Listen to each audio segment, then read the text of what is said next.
అందరికీ నమస్తే. ఇయాలటి బరాబర్ ముచ్చట్లకు స్వాగతం. నేను మీ శ్రీదేవి. ముందుగా తలకాయ వార్తలు చూసి అటెంక వార్తలలో పోదాం. నీళ్ళల్లో పాలు పంచుకుందామన్న చంద్రాల్ సారు, గిదంత పెద్ద కుట్ర అంటున్న జగదీష్ సారు. సమస్యలు చెప్పనిక పోతే అధికారులు లేరు, జల్దీ రియాక్ట్ కాకపోతే పెద్దగైతది పోరు. మంచుగుండమని మందలించిన తల్లి, ప్రేమకు అడ్డమొచ్చిందని హతమార్చిన బిడ్డ. సుల్వ పోరగాళ్ల కాలం, బండెక్కి రోడ్ల మీద ఆగమాగం. బనకచెల్ర నీళ్లలోల్లి ఆంధ్రప్రదేశ్ తెలంగాణ నాయకుల మధ్య నడుస్తూనే ఉన్నది. అయితే ఈ నీళ్లను చెరి సమానం వాడుకుందామని చంద్రబాబు సారు చెప్తుండు.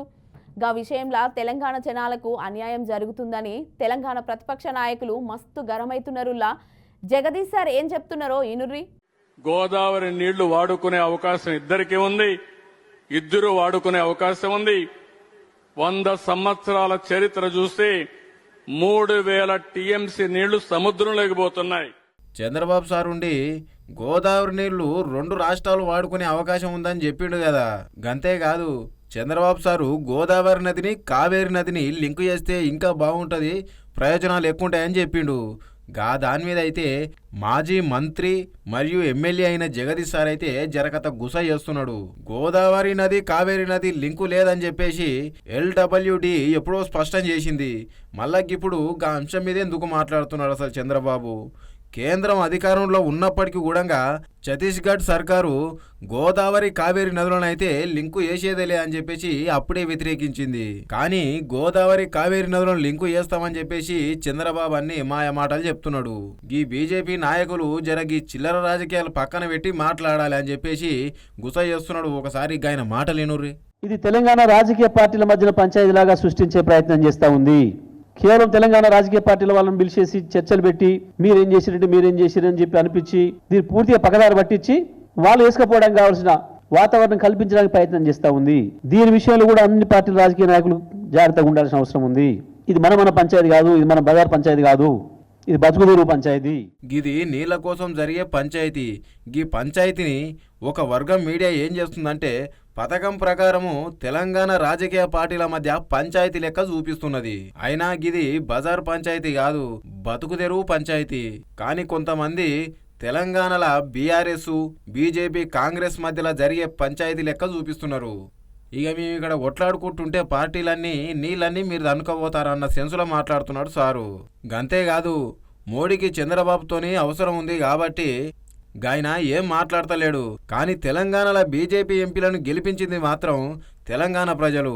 మరి గా ఎంపీలు ఎందుకు మాట్లాడతలేరు ఈ విషయంలా? అసలు గా నీళ్లు సముద్రంలో కలుస్తాయనేది పెద్ద కుట్ర. చంద్రబాబు అట్లా ప్రచారం చేసి తెలంగాణ ప్రజలను మాయల పడేసి గా నీళ్లు తీసుకుందామని చూస్తున్నాడు అని మాట్లాడుతున్నాడు మాజీ మంత్రి ఇంకా ఎమ్మెల్యే జగదీష్ రెడ్డి సారు. ఇవాళ నరేంద్ర మోడీ శ్వాస చంద్రబాబు రూపంలో వస్తూ ఉంది. ఆయనకి ఈయన ఊపిరి అయి ఉన్నాడు కాబట్టి మాట్లాడే పరిస్థితి లేదు. మోడీ ఏమైనా ఉండొచ్చు, చంద్రబాబు ఏమైనా ఉండొచ్చు, కానీ వాళ్ళ తెలంగాణ బీజేపీ ఎంపీలు గెలిపించింది తెలంగాణ ప్రజలు, కరీంనగర్ ప్రజలు, నిజామాబాద్ ప్రజలు, హైదరాబాద్ ప్రజలు, ఆదిలాబాద్ ప్రజలు, ఇక్కడి ప్రజలు కదా గెలిపించింది మిమ్మల్ని. మహబూబ్నగర్ ప్రజలు, మెదక్ ప్రజలు కదా. వీళ్ళ కొరకు కదా మనం కొట్లాడాలి. ఇవేవి ఆలోచించకుండా దీంట్లో ఏందో రాజకీయాలు లాభం వస్తుందో తెలివి తక్కువ ప్రయత్నం చేయకండి. రాజకీయ ప్రయోజనాలు రాకపోగా మొత్తం మన బతుకుదిరివే ఆగమైపోతుంది తెలంగాణది. మిగులు జలాలనేవి సముద్రంలో కలుస్తున్నాయనేవి కుట్ర, పెద్ద కుట్ర ఇది. అంతేకాదు, రేవంత్ సార్ పాలన గురించి మాట్లాడుకుంటా తెలంగాణ రాష్ట్రంలో ఆయన ఫ్యాక్షన్ రాజకీయాలే చేస్తున్నాడు. ఆయన ఆంధ్రకు సంబంధించిన మిత్రులందరినీ గిడికి తీసుకొస్తున్నాడు, గాలతో బిజినెస్లు పెట్టిస్తున్నాడు, ఏవేవో చేపిస్తున్నాడు. ఇక ఇదేందని ప్రశ్నిస్తే మాత్రం దాడులు చేపిస్తున్నాడు, అక్రమ కేసులు పెట్టి అరాచకపు పాలన సృష్టిస్తున్నాడు అని చెప్పబట్టే పని చేయలేక ఈ చిల్లర వేషాలు వేసుకుంటూ ప్రశ్నించిన వాళ్ళ మీద దాడులు చేస్తూ, అది వాళ్ళ మిత్రుల పని, ఆంధ్రలో ఉన్న వాళ్ళ మిత్రుల పని. అది ఆయనే కదా చెప్పుకున్నాడు, మమ్మల్ని చంద్రబాబు నాయుడు గెలిపించిండు అని చెప్పొచ్చు కదా. కాంగ్రెస్ పార్టీ కార్యకర్తల కంటే మీ వాళ్ళు ఎక్కువ పని చేశారు, మాకు వాళ్ళ సంస్కృతి కదా అది, వాళ్ళ మిత్రుల సంస్కృతి ఇక్కడ తెచ్చే ప్రయత్నం వాళ్ళు చేస్తున్నారు. ఇక ఈ ముచ్చటున్న జనాలు ఏమంటున్నారంటే, అయినా సారు మీ పార్టీ ఉన్నప్పుడు మాత్రం దొంగతనాలు, దోపిడీలు, స్కామ్లు ఏం జరగలేదా? మీరు కూడా కక్ష రాజకీయాలు చేసిర్రు, మీకు జరంత అహంకారం ఎక్కువైనందుకే ప్రజలు మిమ్మల్ని జర గద్దె దించిర్రు అని అనబట్టే ఈ ముచ్చటెరికైన జనాలు.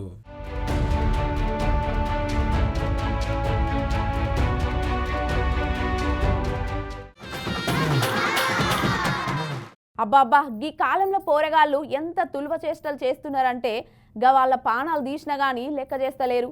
మరి గళ్ళ తల్లిదండ్రులు గట్ల వెంచిర్రా లేకపోతే గా దోస్తాన్లల్ల వాడి తయారైనరా తెలియదు గానీ గసంటోళ్ళని చూస్తే రోడ్డు మీద పోయేటోళ్ళకి గీళ్ళేం ఓగెం తప్పిన పోరగాళ్ళు రా అనిపిస్తుంది. మీరు కూడా చూడుర్రో పారి.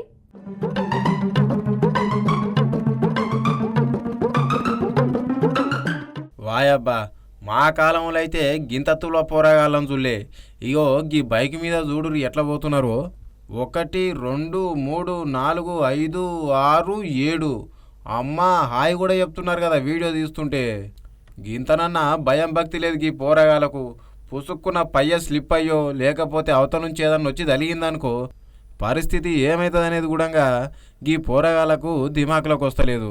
అయితే గిది ఏడ జరిగిందంటే రంగారెడ్డి జిల్లా శంషాబాద్ ఎయిర్పోర్టు పోలీస్ స్టేషన్ టెంకల్లా గగన్పాడు నుంచి ఒకటే స్కూటీ మీద 8 మంది పోరగాళ్ళు గిట్లా బుద్ధి భయం లేకుండా ఉరుకుతున్నారు చూడురి.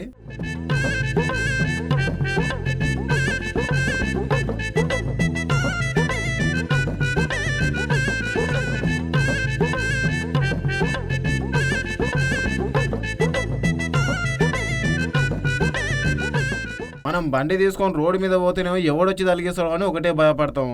ఇక గీ పోరగాళ్ళు అయితే డైరెక్ట్ 7-8 మంది ఎక్కి గిట్లు ఉరుకుతున్నారు.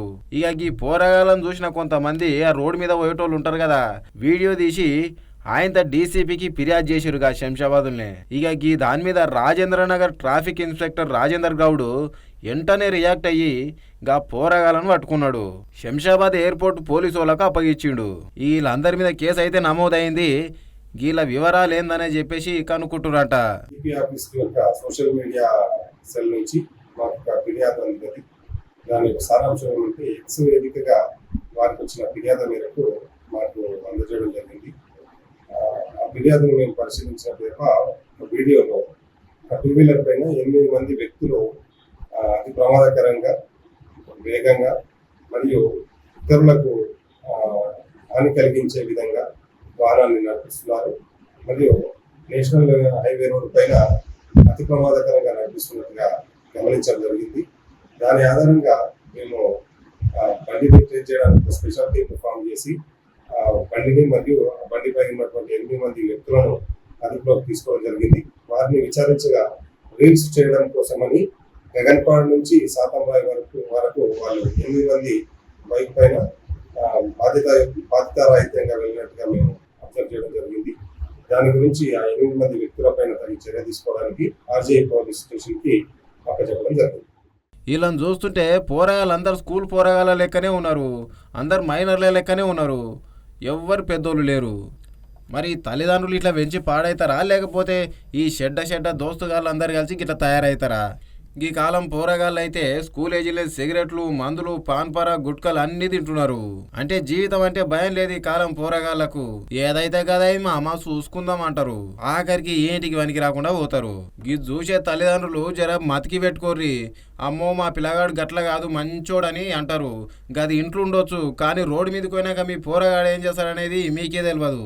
జరా ఆయన మీద ఒక కన్నేసి అబ్జర్వేషన్లో పెట్టుర్రి. అవును సారు 8 మంది అని చెప్పారు కానీ ఈ స్కూటర్ మీద 7 మందే కనిపిస్తున్నారు నాకు. వాయబ్బా గా మధ్యలో ఒకటి ఇరికినాడు అగో తెల్లంగా ఆయన. ఓరి కొడుకో ఇలా టెక్నిక్ మామూలుగా లేదు కదా.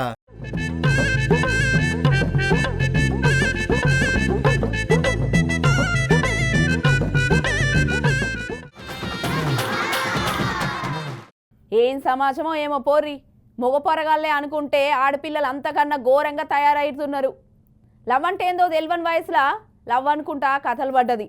గట్ల కాదు బిడ్డ, చదువుకోవాలి, మంచిగా బతకాలి, గిసొంటి నక్రాలు పడొద్దని కన్నతల్లి మందలిస్తే గా బిడ్డ ఏం చేసిందో చూడురి.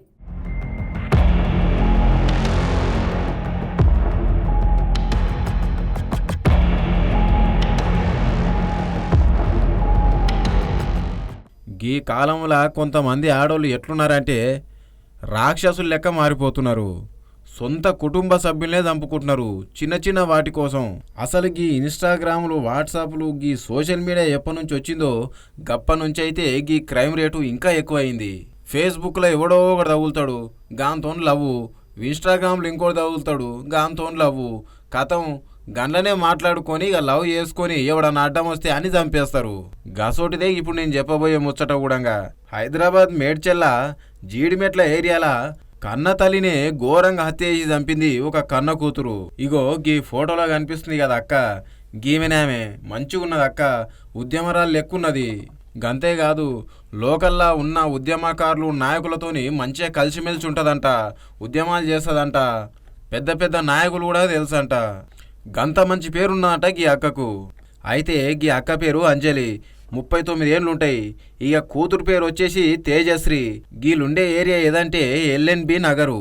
ఇక కూతురి ప్రేమ విషయంలో తల్లి అడ్డం వచ్చిందని చెప్పేసి గాళ్ళ లవర్ శివతోను కలిపి గొంతు మీద నులిమి సుత్తెతో తల మీద కొట్టి చంపేసిరంట పాపం. అయితే అసలు మ్యాటర్ ఏంది, ఎట్లా జరిగిందనేది గా చనిపోయిన హక్కున్నది కదా గాల చెల్లెలు చెప్తుంది నూరి. అందరితో మంచిగానే ఉంటది.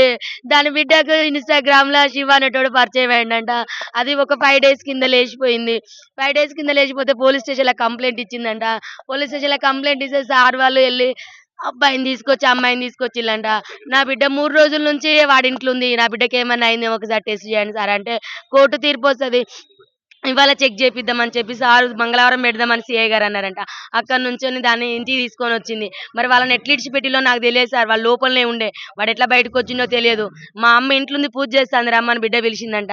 వెనకాలకెళ్ళి చెల్లె పూజ చేస్తాంటే వెనకాలకెళ్ళి తన చున్ని తీసుకొచ్చే వెనకాలకెళ్ళి వేసి గుద్ది చంపేసిల్ సార్. చంపిన తర్వాత నా చెల్లె చావలేదంట, కొనూపిరితో కొట్టుకుంటా అంటే మళ్ళీ పిలిచిందంట. వాడు పోయిన తర్వాత రా మా అమ్మ చచ్చిపోలేదు, చంపేసినాక మనం ఇద్దరం వెళ్ళిపోదాం రమ్మంటే వాడు మళ్ళీ వచ్చి సుత్తే కొట్టే సుత్తతోని కంతలు ముక్కులు కొట్టి ఇవన్నీ గట్టిగా పిసికేసి ఇట్లా ఊరేసి కడుపులంతా గుద్దేసి చంపింది సార్.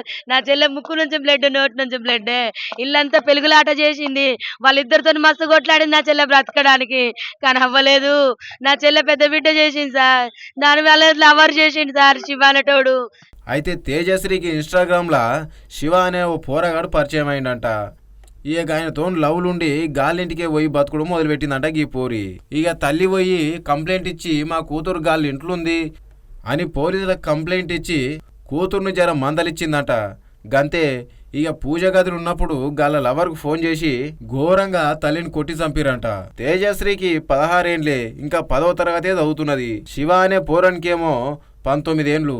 ఇక పోలీసు వాళ్ళు అయితే మొత్తం ఇల్లు పరిసరాలు ఇంటి బయట కింద మొత్తం పరిశీలించుకుంటా కేసు దర్యాప్తు అయితే చేస్తున్నారు.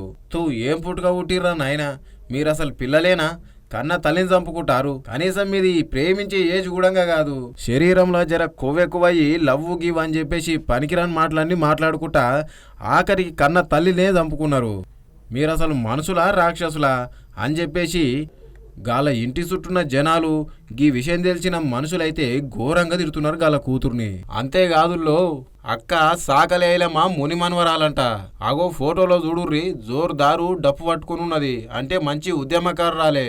అంజలి అక్క దేవునికి పూజ రూమ్లో పూజ చేస్తుంటే గాల బిడ్డ శైల మీద గా పిల్ల లవరు శివ గాల తమ్ముడు యశ్వంత్ వచ్చి దారుణంగా చంపిరంటుల్లా పాపం. ఇగో గీ పోలీస్ సార్ మాటలేనుర్రి, ఇంకా డీటెయిల్గా తెలుస్తుంది మీకే.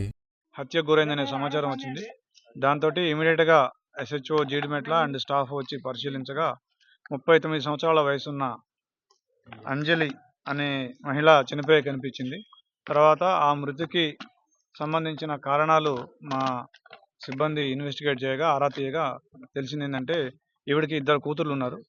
ఒక కూతురు వయసు 16 సంవత్సరాలు, ఆ అమ్మాయి పేరు తేజశ్రీ. ఆ అమ్మాయి ఈ నెల 19వ తారీఖు ఒక లవ్ అఫైర్ తోటి ఒక వ్యక్తితో వెళ్ళిపోవడం జరిగింది. వెంటనే ఆ తల్లి వచ్చి కంప్లైంట్ చేసింది. వెంటనే ఆ అమ్మాయిని మళ్ళీ 20వ తారీఖే మా జిడిమెట్ల పోలీసు వారు అమ్మాయిని ఆ వ్యక్తిని కనిపెట్టి ఇమీడియట్గా ఆ అమ్మాయిని ఆ తల్లికి హ్యాండ్ ఓవర్ చేయడం జరిగింది. ఆ తర్వాత తల్లి బిడ్డకి ఇద్దరికి ఆ విషయంలో మనస్పర్ధలు వచ్చినాయి. ఆ అమ్మాయి తేజశ్రీ ఎవరైతే ఉందో ఆ అమ్మాయి తల్లిని ఎట్లాగైనా అడ్డు తొలగించుకోవాల్సిందే, నేను ఆ అబ్బాయిని పెళ్లి చేసుకోవాలంటే అని చెప్పేసి ఆ అబ్బాయి ఎవరైతే ఆ అమ్మాయి ప్రేమించిన అబ్బాయి ఉన్నాడో శివ, ఇతను కట్టంగూరులో ఉంటాడు, నల్లగొండ జిల్లా. ఆ శివాని పిలిచి తన తల్లిని హత్య చేయవలసిందిగా పురికొల్పింది. దాంతో శివ వచ్చి యశ్వంత్ అనే వాళ్ళ తమ్ముడిని కూడా తీసుకొని వచ్చి వాళ్ళిద్దరూ కలిసి ఈవిడ్ని చున్నీతోటి గొంతుకి బిగించి చంపడం జరిగింది. ఇది రాత్రి 7:30కి జరిగింది. వెంటనే మాకు 11:30కి సమాచారం రాగానే ఇమీడియట్గా FIR కూడా చేసినాము. So we are investigating it, we will catch the accused. వీళ్ళిద్దరికి ఇన్స్టాలో పరిచయం అని చెప్తా ఉన్నారు. యా, మాకు తెలిసిన సమాచారం మేరకు ఆ అమ్మాయి పురికొల్పడం వల్లనే, రెచ్చగొట్టడం వల్లనే అతను వచ్చినట్టుగా అనిపిస్తా ఉంది.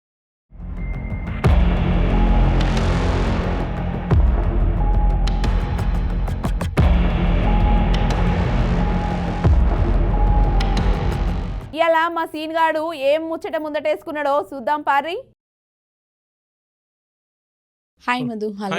హాయ్ హాయ్ హలో మధు, ఇప్పుడు ఈ మధ్య కాలంలో మనం చూసుకుంటే చాలా మంది భార్యలు భర్తలని హత్య చేస్తున్నారనే న్యూస్ మనం చాలా చూస్తున్నాం. అసలు ఎందుకు అట్లా జరుగుతుంది? ఏం జరుగుతుంది సమాజంలో? భర్తను చంపుకునే అంత కక్ష ఏముంటుంది భార్యలకి? అసలు దాని మీద నీ వివరణ ఏంది? భర్తను చంపి డ్రమ్ముల్లో గుక్కిన తర్వాత హనీమూన్ మర్డర్ నుంచి మళ్ళగాక నిన్న తెలంగాణలో గద్వాల్ జిల్లాలో ఓకే, భర్త పెళ్ళయిన నెలకే భర్తను సుపారిచ్చి మరీ చంపించింది. అసలు ఇప్పుడు మీరు చెప్పిన గద్వాల్ది అసలు ఏం జరిగింది? ఎందుకు చంపింది ఆమె? నెల లోపలనే చంపే అవసరం ఏమొచ్చింది? అసలు ఎందుకు చంపింది? ఈ సంఘటనలో వీళ్ళమ్మ ఈమె చంపేసిన ఆమె పేరు, ఇదంతా సుపారిచ్చి మర్డర్ చేయించింది చూసినావా, వాళ్ళ భార్య పేరు ఐశ్వర్య, వీళ్ళ అమ్మ పేరు సుజాత. వీళ్ళమ్మ ఒక బ్యాంకులో స్వీపర్.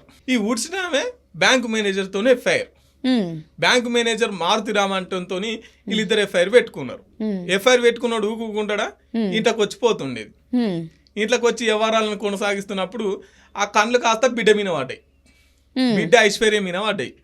ఇక అటు తల్లిని ఇటు పిల్లను ఇద్దరిని వరుస పెడుతున్నాడు. ఇటు తల్లిని ఇటు పిల్లని ఇద్దరిని చూడు, ఎంత నీచం. ఒక తల్లి ఒక పరాయి పురుషుని ఇంట్లోకి తీసుకొచ్చుడేంది, ఒక తల్లి ఎఫ్ఐఆర్ పెట్టుకున్నాడేంది, అదే ఎఫ్ఐఆర్ ఉన్నోనికి బిడ్డ కూడా ఎఫ్ఐఆర్ పెట్టుకున్నాడు ఏంది. ఎంత నీచం, ఎంత గలీజ్ మాట్లాడుకోవడానికి కూడా. సో మొత్తం మీద అట్లా ఇద్దరు ఆమెతో ఎఫ్ఐఆర్ పెట్టుకున్నారు. ఇక బిడ్డకి పెళ్లి చేయాలన్నా మరి పెళ్లి సంబంధం చూసిరు. ఫిబ్రవరి నెలలో ఆ టైంలో పెళ్లి సంబంధం చూసిరు. ఈ మారుతున్నావు అంటోనికి పెళ్లి అయింది, కానీ పిల్లలు లేరు. ఈడేమి వీళ్ళిద్దరితో ఎఫ్ఐఆర్ పెట్టుకునే. ఇక పిల్లకు ఫిబ్రవరిలో ఎంగేజ్మెంట్ అయింది. ఇక వాడు ఊకుంటాడా? అని పానం ఊకుంటుందా? మన కాలం ముంగట ఉన్నది ఇంకోని పెళ్లి చేసుకుంటుంటే ఊకోదు కదా. ఇక ఆమెకు మాయ మాటలు చెప్పి అటు చెప్పి ఇటు చెప్తే ఈమె ఫిబ్రవరిలో ఎంగేజ్మెంట్ అయిన తర్వాత పారిపోయిందట. చెన్నైకి పారిపోయారు. చెన్నైకి పారిపోయిన తర్వాత మళ్ళీ ఆడు ఏమైందో ఏం పాడైందో మళ్ళీ చిన్నగా ఈ అబ్బాయికి, ఎవరు, తేజేశ్వర్ ఇప్పుడు చనిపోయిన అబ్బాయి తేజేశ్వర్, ఈయన సర్వేయర్ గా పనిచేస్తున్నాడు, ప్రైవేట్ సర్వేయర్ గా పనిచేస్తున్నాడు. ఈ తేజేశ్వర్ కి ఎంగేజ్మెంట్ అయిపోయిన తర్వాత చిన్నగా మళ్ళీ ఫోన్ కలిపి మాటలు కలిపి, లేదు మనం పెళ్లి చేసుకుందాం, మంచిగా ఉందాం, మా అవ్వతోని మా అయ్యతోని ఇబ్బందులు పడలేకని అట్లా చేసినా గానీ నువ్వంటే నాకు ప్రాణం ఇష్టం, నువ్వు నాకు గుండెకాయే అని చెప్పేసి ఇవన్నీ ముచ్చట్లు చెప్పేసరికి పాపం పిల్లగాని నమ్మిండు. ఇక ఏదైతే అయ్యింది అయిపోయింది, పెళ్లి చేసుకుంటే సుఖంగా ఉంటాం, మంచిగా ఉంటాం అని చెప్పేసి అబ్బాయి నమ్మి పుసుకున్న పెళ్లి చేసుకున్నాడు. పెళ్లి మే 18 తారీఖు నాడు పెళ్లి చేసుకున్నాడు. పెళ్లి చేసుకున్న వారానికే గొడవ అంట. పెళ్లి చేసుకున్న వారానికే గొడవ. ఇంట్లో ఈ లెవ్వలు వండినా తినకపోయేదంట. బయట నుంచి ఆర్డర్ పెట్టుకొని ఇంట్లో తినేది. ఇంటి పక్కనే గోడకాన్నే ఇవే మీటింగ్లు పెట్టేది పెళ్ళైన వారానికే. అట్లా చిన్న చిన్న గొడవ వచ్చిందంట. గొడవ వచ్చిన తర్వాత వేరే సుపారి గ్యాంగ్ కు డబ్బులు ఇచ్చి షిఫ్ట్ డీజర్లా ఈయన వేసుకొని పోయి, అయ్యా మాది కొంచెం భూమి కొలిచేది ఉంది, భూమి చేసేది ఉంది రా అని చెప్తే ఈయన పుసుకున్న నమ్మిపోయిందట. నమ్మిపోతే ఎక్కడి గద్వాల జిల్లా పట్టణంలోనే ఆయన చంపేసిరు. ఆయన చంపి నంద్యాల జిల్లాల గాలేరు నగరి ఈ కాలువల మృతదేహాన్ని వేసిరు. మృతదేహాన్ని వేసి ఇలా పని మీద నీళ్ళు ఉన్నారు. ఇక ఈమె ఏం తెలియనట్టే మొగడెట్టిపోయిందంటే ఏమి తెలియనట్టు ఇంట్లోనే బాగానే నటిస్తున్నది. ఇట్లా 17 తారీఖు నాడు, ఈ నెల 17. ఇప్పుడు ఎవరైతే మారుతిరావు అనేట ఆయన ఉన్నాడో ఆయన హస్తం ఉందా ఇప్పుడు వీళ్ళ? కొంత శాతం చెప్తిని రాదు. ఇక ఏం తెలియనట్టు నటిస్తుందట. 17 తారీఖు నాడు మిస్ అయ్యా, మొత్తం దివలాడిరు. ఇక 18 తారీఖు నాడు పోయి పోలీస్ స్టేషన్ లో కంప్లైంట్ పెట్టిరు. ఇక ఎక్కడిది 21 తారీఖు నాడు మృతదేహం అయి తేలియండు. ఇక పోలీసు వాళ్ళకి డౌట్ వచ్చింది, మొత్తం ఎంక్వైరీ తీసిరు. ఎంక్వైరీ చేస్తే ఇలా భర్తకేమో 120 ఫోన్ కాల్స్ ఉన్నాయంట ఆ ఐశ్వర్య ఫోన్ల నుండి.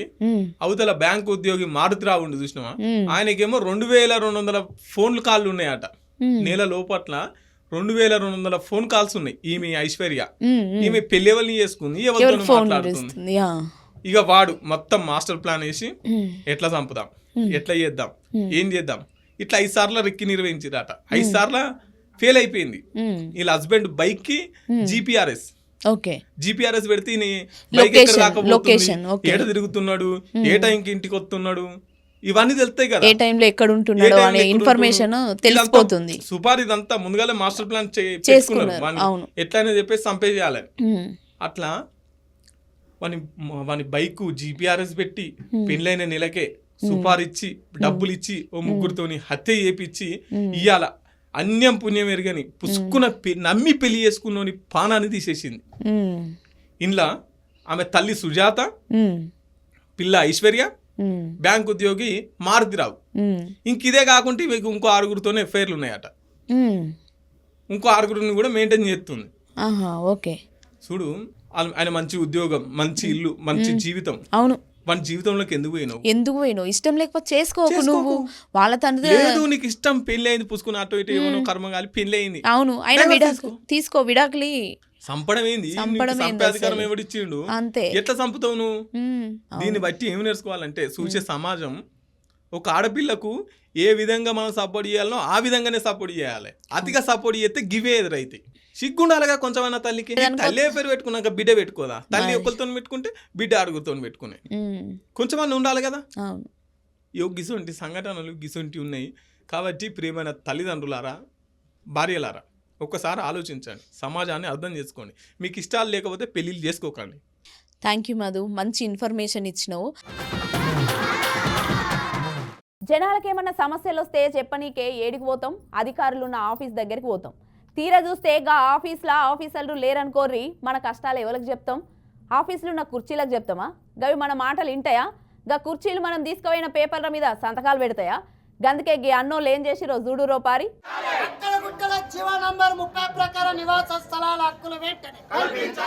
మనకు ఏ రకమైన సర్టిఫికేట్ కావాలన్నా కానీ తహసీల్దార్ ఆఫీస్కు పోవాల్సిందే. ఇప్పుడైతే స్కూళ్ళు స్టార్ట్ అవుతున్నాయి, ఇక చాలా సర్టిఫికేట్లు అవసరమవుతాయి పోరగాళ్లకు. ఇక అంతేకాదు, ఊర్లో కూడా భూమి సర్టిఫికేట్లు, ఇండ్ల సర్టిఫికేట్లు అన్నిటికి కూడా గా తహసీల్దార్ ఆఫీసులనే పని అవుతుంది. సరే, సర్టిఫికేట్ మీద సంతకం కోసం అని ఆఫీస్కి పోతే గాడ విఆర్ఓ లేడనుకోర్రి, గప్పుడు ఏం చేయాలి? ఇగో అందుకే గీ అన్నోళ్ళు గిట్లా ధర్నా చేస్తున్నారు. గీడ చూడు రోపారి.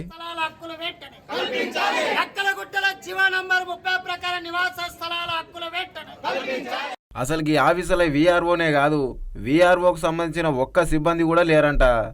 ఇక అధికారులే ఆఫీసులలో లేకపోతే మా కష్టాలే వర్తిస్తారని చెప్పుకోవటే గీడున్న జనాలు. శ్రీ సత్యసాయి జిల్లా పెనుకొండ మండలంలో ప్రజల సమస్యలు చెప్పుకోనికే పత్రాలు ఇద్దామని వస్తే ఒక్క అధికారి కూడా లోపల లేడంట. ముఖ్యమైన విషయం ఏంటంటే, మంత్రి సవిత చేస్తున్న నియోజకవర్గంలో అధికారులు ఇన్ఛార్జీలకే పరిమితం అవుడైతే ఘోరాది ఘోరంగా ఉన్నదట పరిస్థితి. అయితే ఈడున్న అన్నోళ్ళు మాట్లాడుకుంటా గీ మండలంలో అసలు జనాలు ఉన్నారా లేరా అనుకుంటురా గీ అధికారులు పైనున్నోళ్ళు, లేకపోతే జనాలు ఉన్నా కానీ వాళ్ళకు కష్టాలు లేవనుకుంటురా, అసలు మేము ఉన్నామని గుర్తిస్తురా లేదా అని అడుచుకోవటే.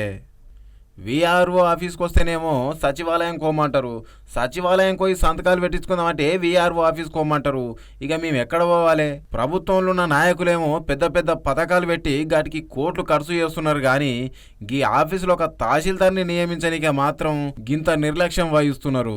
అసలు గా ఆఫీసులలో అధికారులు లేకపోతే ఊర్లలో పనులు ఎట్లయితాయి? సోమందేపల్లి తహసీల్దార్ కార్యాలయంలో ఇంటి స్థలాల కోసం దాదాపు 6 నెలల నుంచి పోరాడుతున్నారు ఈ అన్నోళ్ళు. గింతగానం ధర్నా చేసినా గానీ ఫలితం మాత్రం శూన్యం ఉన్నదని చెప్తున్నారు. గాడున్న సిపిఎం మండలం అధ్యక్షుడు పెద్దన్న మాట్లాడుకుంటా ఏం చెప్తున్నాడో మీరే ఈ రూపారి. పేదలు అనేక సమస్యల మీద నిరసన చేస్తూ విజ్ఞప్తులు చేయడానికి వస్తే సోమందేపల్లి మండల తహసీల్దార్ కార్యాలయంలో తహసీల్దార్ గారితో మొదలుకొని డీటీ గారు ఎవరు కూడా అందుబాటులో లేరు. దీనికి తోడు కింద స్థాయి సిబ్బంది, విఆర్ఓ సిబ్బంది కూడా అందుబాటులో లేకపోవడం నిజంగా నిస్సిగ్గుగా ఉంది. ఎందుకంటే గత ప్రభుత్వంలో 2 సంవత్సరాల నుంచి అధికారులు లేకుండా ఆ రకంగా ఇన్ఛార్జీల పాలన కొనసాగింది. ఈ ప్రభుత్వం, కూటమి ప్రభుత్వం అధికారంలోకి వచ్చిన తర్వాత కూడా సంవత్సర కాలం అవుతున్నా ఇక్కడికి కూడా ఇన్ఛార్జీల పాలన తప్ప, ఇన్ఛార్జి తహసీల్దారులు తప్ప పర్మనెంట్ తహసీల్దార్ గారు లేరు.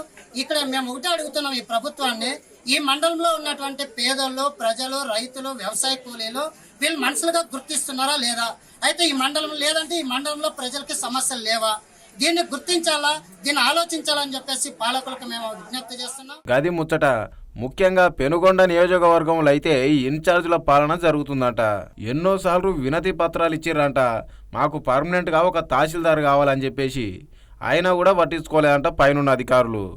పోయిన ప్రభుత్వంలో కూడా మస్తు ధర్నాలు చేస్తే గా ప్రభుత్వం పట్టించుకోలేదంట. పోనీ కూటమి ప్రభుత్వం వచ్చింది కదా, గిప్పుడన్నా జర మంచిగా చేస్తారేమో, ఓ తహసీల్దార్ని ఇస్తారేమో అని చెప్పేస్తే గిప్పుడు కూడా గట్లే ఉన్నదంట. ఇక అధికారులు గిట్లే ఈనాగా నిర్లక్ష్యం చేసిర్రు అనుకోరి, పెద్ద ఎత్తున ప్రజా సంఘాలతో కలిసి పెద్ద పోరాటం చేస్తామని చెప్తున్నాడు అన్న. అయినా గిదేంది వెరైటీగా ఉన్నది, తహసీల్దార్ లేని కార్యాలయం ఏమన్నా ఉంటుందా? ఊర్లల్లా ఏ పనులు జరగాలన్నా కానీ తహసీల్దార్ సంతకం కావాలి. ఇప్పుడు పోరగాళ్ళ స్కూల్ కూడా స్టార్ట్ అవుతున్నాయి. బర్త్ సర్టిఫికేట్ అను, ఇన్కమ్, క్యాస్ట్, భూములకు సంబంధించి మస్తు సర్టిఫికేట్లు అవసరమవుతాయి. ఇక మరి వాటికి సంబంధించి సర్టిఫికేట్ల సంతకం పెట్టనీకే తహసీల్దార్ కావాలే కదా. గా మాత్రం తెలియదా ఈ ప్రభుత్వంలో ఉన్న అధికారులకు? అప్పటి నుంచి ధర్నా చేస్తే గిప్పటి కూడా నియమించాలి ఒక తహసీల్దార్ని. గిట్లా చేస్తే జనాలు మిమ్మల్ని మెచ్చరు సార్లు అని అనుకుంటా గాడున్న జనాలు అయితే మాట్లాడబట్టే.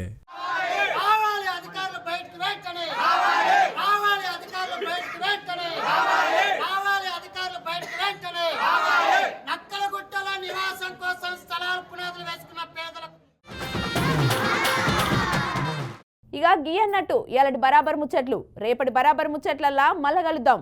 అప్పటిదాకా చూస్తూనే ఉండుర్రి బీఆర్కే న్యూస్ తెలుగోడు సత్తా. మళ్ళా రేపొత్తా.